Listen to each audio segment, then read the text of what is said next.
자, 유기정님은 리모컨을 버리셨답니다. 아, 예. 아무튼 감사하고요. 오늘 첫 번째 사건 체크포인트 짚어보죠. 여행의 종착지 쇠창살입니다. 자, 이은혜 조연수 구속영장 실질 심사가 있었는데요. 그 모습 먼저 보고 가시죠. 계획적 살인 인정하십니까? 부인과 유가족들에게 미안하지 않으세요? 자, 백 변호사님, 이제 이 구속 여부가 오늘 밤중에 결정이 될 것 같은데 뭐 되고 안 되고의 문제는 아니잖아요, 지금. 네, 그렇죠. 그냥 되는 거죠. 예. 일단 오후 3시 30분에 인천지방법원에서 좀 저렇게 영장실질심사가 열렸는데 뭐 이 사안은 뭐 지명수배까지 됐었고 그리고 뭐 온 국민이 지금 얼굴 다 아는 상황 아니겠습니까? 그렇죠. 지명수배가 됐다는 건 도주의 우려가 크다는 걸 단적으로 보여주는 거고요.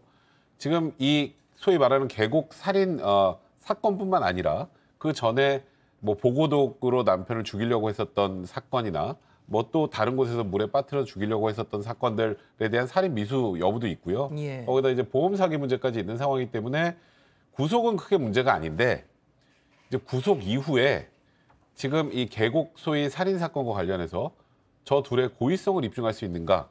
결국 누가 떠밀어서 사망한 게 아니지 않습니까? 그런 건 아니죠. 네, 그래서 이 자발적으로 어쨌건 뛰어내린 사건이기 때문에 근데 분위기를 몰아갔죠. 그렇죠. 그러니까 이제 저희는 충분히 고의가 입증될 거라고 생각을 할 수 있겠습니다만 법적으로 놓고 본다면 저 둘이 나는 빠져도 구조하려고 했었다라거나 아하. 여러 가지 얘기를 하게 되면 일단 밀거나 한 상황이 아니기 때문에 예. 이 살인의 고의를 입증할 수 있는가가 이번 사건의 결국 핵심이 될 것 같습니다.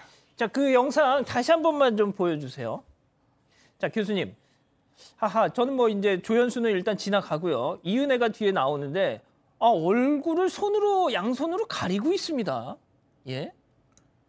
제가 볼 때는 이제 검거됐을 때는 그 번거지 모자를 썼기 때문에 예. 눈 같은 건 안 보일 수가 있었는데 지금 이미 뭐 공개 수배가 돼가지고 얼굴들은 다 노출됐잖아요. 그런데 이제 당장 이 상황에서도 자신의 얼굴을 가리고 싶은 것이 이제 인간의 본능인데 또 특히 이은혜 같은 경우는 여성이니까 화장을 하지 않고 그동안에 이제 지금 등장했었던 사진은 성형 또는 뭐 뽀샵이라고 그러나요? 이렇게 손본 거. 그 사진이 나왔는데 지금 들리는 말에 의하면 그 검거됐을 때 상당히 좀 얼굴이 초췌하고 좀 달랐었다 이렇게 얘기하니까 그동안에 이제 도주를 하면서 자신의 모습을 일반에게 보여주기 싫은 그런 어떤 심리가 가미된 것이 아닌가라고 생각이 듭니다.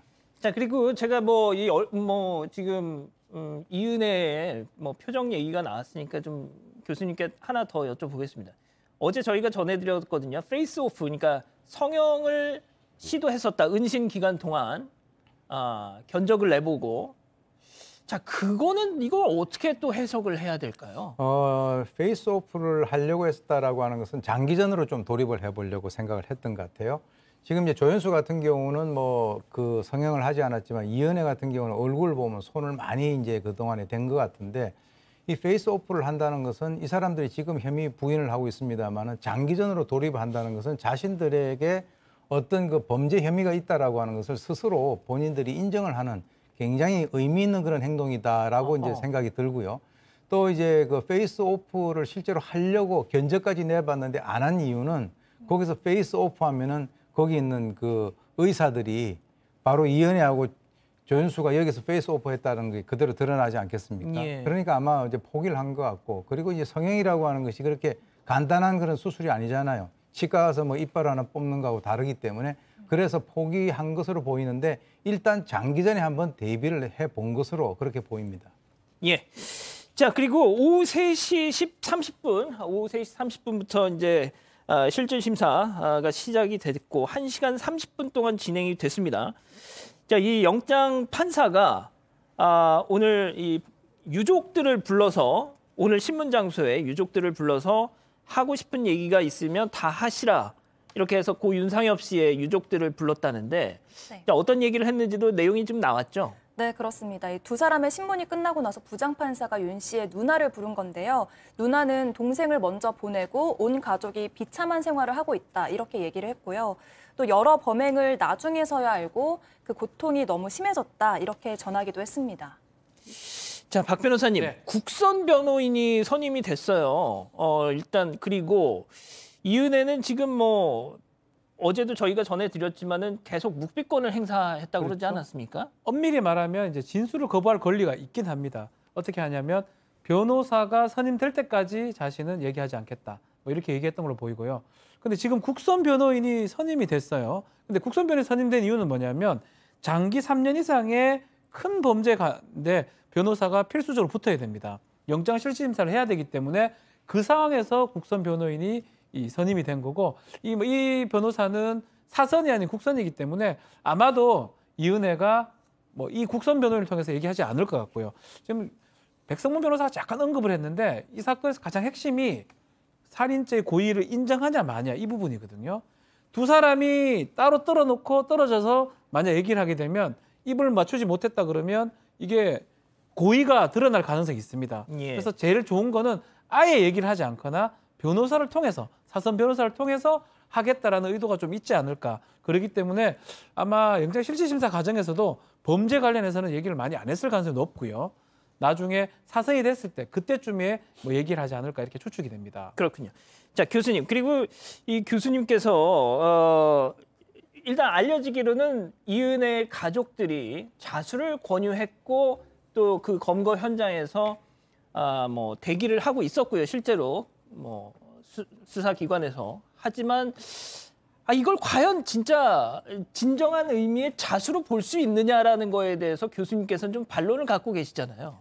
사실 이제 자수라고 하는 것은 자기 죄에 대해서 스스로 인정하고 자기 발로 수사기관에 걸어가서 이제 이 얘기를 하는 것을 자수라고 합니다. 물론 이제 뭐 다른 친족이라든가 이런 사람들을 통해서 자수 의사를 밝히는 것을 나중에 이제 자수로 인정을 해주는 그런 경우도 있긴 있습니다만 중요한 것은 이제 자수라고 하는 것은 자기가 그 죄에 대해서 인정을 하는 것인데 지금 이 자수하는 그 과정을 보게 되면은 뭐 그 자기의 그 경찰과 만나는 장소를 엉뚱한 데 갖다 놓는다든지 동호수를 잘못 가르쳐 준다든가 원래는 22층에 있었는데 15층인가요? 예, 그렇게 돼 있었습니다. 그래서 지금 제가 봤을 때는 형식적으로는 자수를 했지만은 실질적으로 자백은 하지 않는 그런 상황인데 그것이 이제 아까 얘기 나왔습니다만은 부작위에 의한 살인에 대해서 이것을 증명하기 위해서는 뭔가 여기에 대해서 얘기를 해야 되는데 검거를 당해서 두 사람이 걸어오면서 한마디도 하지 않았어요. 여기서 한마디 하게 되면 뭐 여러 가지 본인들이 복잡하다고 판단을 했을 것 같고 그리고 이제 도주하는 그 기간 동안에 두 사람이 말을 맞췄을 그럴 가능성이 상당히 높기 때문에요. 실제로 이제 뭐 협조를 하지 않으면서 나머지는 검찰 너희 쪽에서 밝혀라 이런 식으로 어떤 그 전략적으로 대응을 하고 있는 것이 아니냐라고 이렇게 판단이 됩니다. 알겠습니다. 자, 고 윤상엽 씨의 매형이요. 어제 뉴스룸 인터뷰를 했는데요. 그 내용 잠깐 듣고 가시죠. 지금 이제 뭐 많은 사람들이 PC나 뭐 어떤 뭐 인터넷 계정, 핸드폰이 주로 이제 생활을 하고 있는데 그게 필수라고 저는 생각을 하고 있고 그 부분에 대해서 중점적으로 좀 확보를 해달라, 집중을 해달라고 요청을 드렸었어요. 당연히 저희는 좀 잘 될 거라고만 막연한 기대를 가지고 있었던 거죠. 자, 사라진 컴퓨터 그리고 조연수에게 돈이 들어간 내역.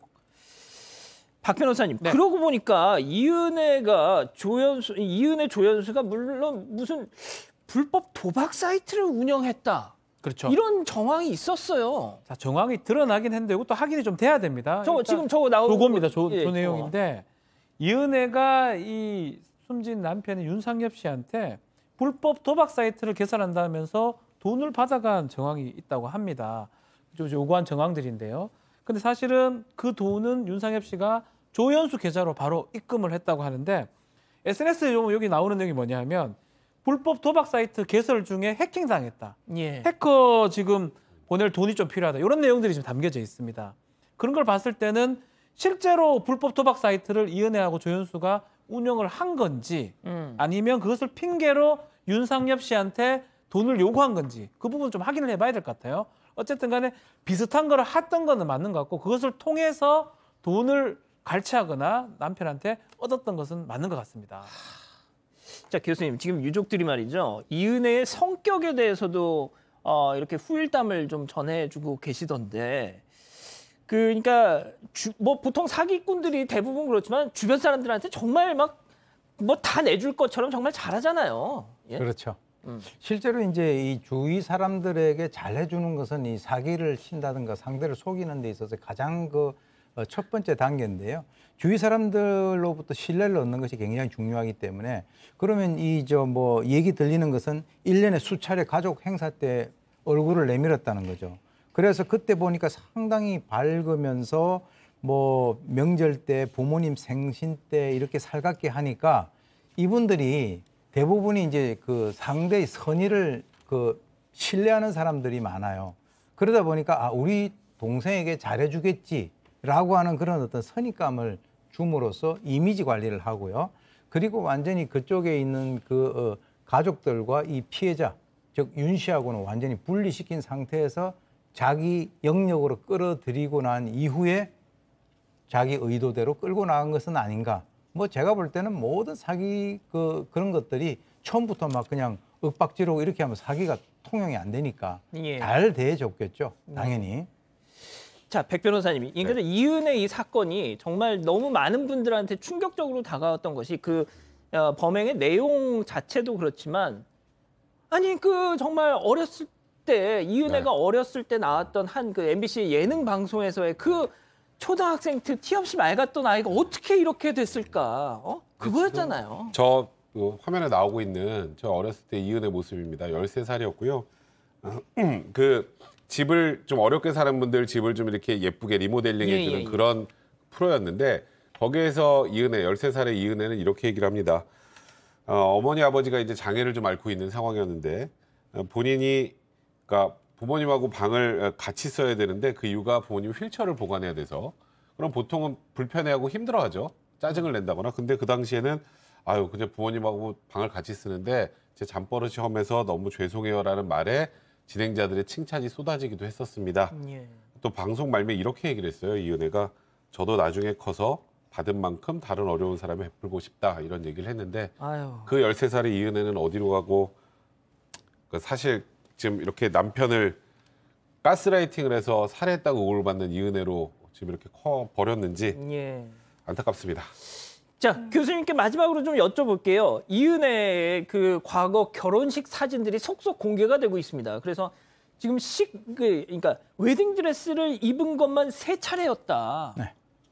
그러니까 이게 도대체 그래서 어떤 분들은 그러십니다. 그 상대를 계속해서 범행 대상으로 삼았던 거 아니냐.